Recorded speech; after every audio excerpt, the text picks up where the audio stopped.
I am Ferdinand Marcos, and I am the President of the Republic of the Philippines. I stand today on behalf of 110 million Filipinos. Hi everyone, hello universe, it's me again. Shout out sa inyo mga kababayan. Naku po, magandang laban nito mga kababayan ha. Si Manny Pacquiao versus Barrios. So nakita natin ang laban nila mga kababayan. Pero dahil sa mga, sa mga judges, alam nyo naman dyan sa Las Vegas, maraming madugas na hurado. Ha? Ang iba dyan, money talks, mga bes. At kitang-kita naman ang panalo ni Manny Pacquiao. Ang dami nga nag-criticize. Na Manny Pacquiao, the best. Panalo siya sa laban nila ni Barrios. Ngayon, mayroong bagong laban mga kababayan na talagang kaabang-abang. Magandang suntukan ito mga kababayan. Ito, Baste Duterte versus PNP Chief General Torre. Abangan po natin yan. Bakit kanyo? Ito. So ito mga kababayan, sabi dito ng Philippines Defense Forum, ayan, nako po, just in July 23, 2025, Chief PNP Nicolas Torre III has accepted Davao City Acting Mayor Sebastian Baste Duterte challenge to test fighting, proposing instead a 12-round charity boxing match to be held next week at 9 a.m. at the Araneta Coliseum. Proceeds will go to victims of Typhoon Crising Duterte, the youngest son of, former President Rodrigo Duterte, has repeatedly threatened Torre with physical harm even before his appointment as PNP chief and recently challenged him to test fight. Magandang laban ito mga kababayan. Ang ganda ito. Shout out kay Mayor Baste. Sir, baka naman hindi ka sisipot. Tulad sa ginawa ng papa mo. Kaya Mr. Carbonell. Kung natatandaan nyo guys, I think isang journalist ito, anti-Duterte kasi ito I think he is from Davao. Correct me if I'm wrong. Si Mr. Carbonell. Hinamon niya yan, si Digong, ng mano-mano, mga kababayan, sa isang lugar. 9 a.m. din. De, ang nangyari, pumunta yan si Mr. Carbonell doon sa binyo na kung saan magkita sila ni Digong. 9 a.m., wala pang 9 a.m., nandoon na, mga kababayan, ito si Mr. Carbonell. Ngayon, ang nangyari, hintay siya ng hintay, hindi sumipot si Digong. Duwag. Kaya nga, yung may kasabihan, maangas pero walang talas. Ayan, agay, eto. Maulit na naman. Ayan, Baste. Kailangan magandang laban. Dahil ang kikitain nito mga kababayan, pupunta sa Crising Typhoon.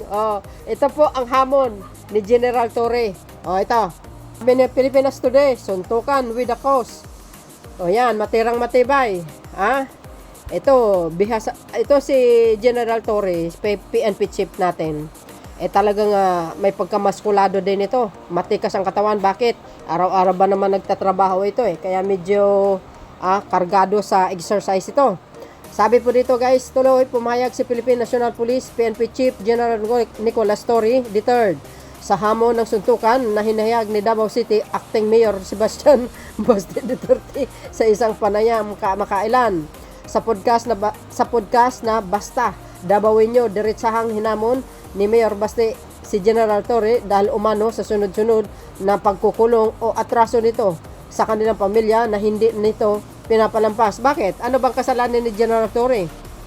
Trabaho niya po yun. Ang pinapairal yan ay batas. Hindi po basta-basta mag-aresto ang isang general kung walang kaukulang utos o galing sa batas. Ika nga, batas ang pinairal. Hindi naman basta-basta manghuli yan 'di ba? Kung walang sapat na dokumento, ika nga batas, ang ipinapairal yan. May kumbaga galing sa kanyang boss, dati si PNP Chief Marvel.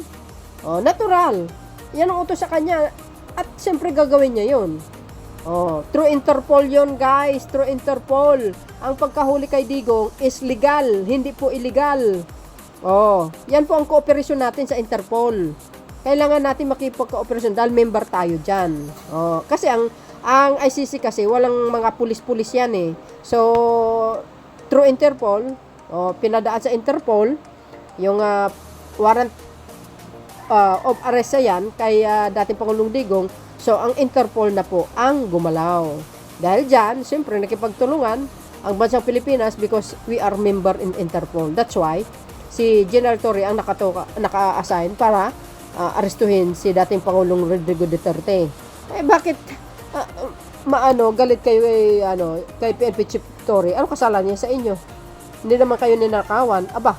Kung nakulong man ang papa mo, kasalanan niya yun dahil sa crimes against humanity. Ang dami kaya ang kaso na final laban sa ama niya. Di ba? Hindi na kasalanan ni General Torre at walang kasalanan din si Pangulong Marcos Jr. dahil 2017 pa yan, kumbaga sinampa ng kaso yan sa ICC. Means, pasok pa rin sa jurisdiction ng ICC. So from that day, nagkaroon po ng investigation ang ICC until this, kumbaga, hanggang sa Marcos administration na nagkataon na implement ang warrant of arrest sa new administration which is ang Marcos administration. Lahat mo naman isisisi nyo. Mariosep, tumigil-tigil nga kayo. Yan whether he is serious or not, ang sa atin, let's just put this on a better use. Kung yan ang gusto niya, madaling pagbigyan yan. Dagdag ni General Torre, ayan di ba? Ito. Paano yan? Basta challenge accepted. Gawin natin this coming Sunday. I'll be there in Araneta 9 a.m. 12 rounds ang suntukan. Agay! Para maganda at para marami ang ma-race natin. Ayan malinaw na malinaw yan, guys, PNP Chief General Nicolas Torre, July 23 today.